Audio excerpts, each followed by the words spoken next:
యేసు ప్రభు భూమి మీద మతాన్ని స్థాపించడానికి రాలేదు.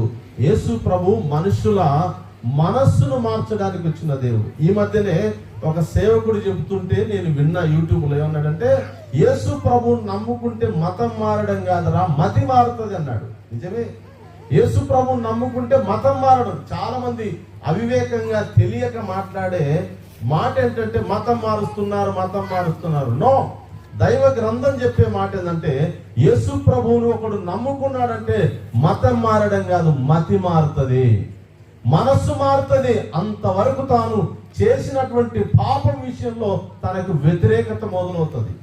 అంతవరకు తాను అనుభవించిన పాపం విషయంలో ప్రభువైన యేసుక్రీస్తునందు విశ్వాసం ఉంచటం వలన పశ్చాత్తాపం వస్తుంది, దాన్ని ద్వేషించడం ప్రారంభిస్తాడు. అందుకే దైవ గ్రంథం సెలవిస్తుంది, ప్రభువైన యేసుక్రీస్తు వారు భూమి మీదకి